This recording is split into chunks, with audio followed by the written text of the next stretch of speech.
Hello viewers, আসসালামু আলাইকুম। আশা করতেছি তোমরা সবাই অনেক ভালো আছো এবং সুস্থ আছো।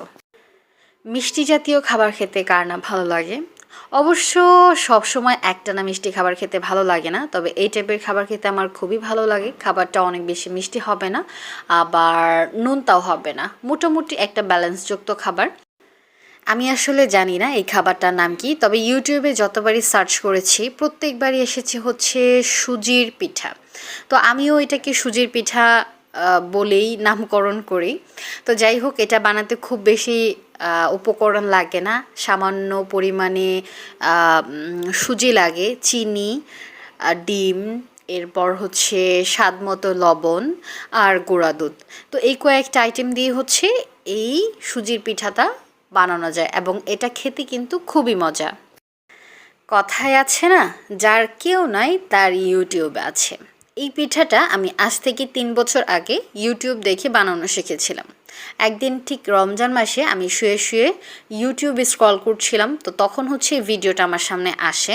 অ্যান্ড তখন হচ্ছে আমি খুব কৌতূহলবশত হচ্ছে ভিডিওটা দেখি। দেখার পর হচ্ছে আমার কাছে মনে হচ্ছিল যে এই প্রত্যেকটা প্রোডাক্ট আমার বাসায় আছে অ্যান্ড আমি হচ্ছে এটা বানাতে পারবো। সো ফার্স্ট টাইম হচ্ছে আমি যখন ট্রাই করি, খাবারটা বেশ মজা হয়েছিল আর সবাই খুব সুন্দরভাবে উপভোগ করে। এরপর থেকে হচ্ছে আমি রানিং এটা বানাই। তবে এইবার অনেক দিন পর বানানো হলো। সময়ের কারণে, ব্যস্ততার কারণে হচ্ছে আমি বানাতে পারি না। এখন আমি ম্যাক্সিমাম টাইমই হচ্ছে বাড়ির বাহিরে থাকি। আমার সারাদিনই হচ্ছে ধরতে গেলে বাসার বাহিরে থাকা হয়। ওইরকম আসলে ফ্যামিলিকে সময়ও দিতে পারি না আর বানানোও হয় না। তো আমার বাসায় হচ্ছে এটাকে যাই বানাই আমিই বানাই। তো যাই হোক, আশা করতেছি হচ্ছে আজকের ভিডিওটা তোমাদের কাছে অনেক ভালো লাগবে।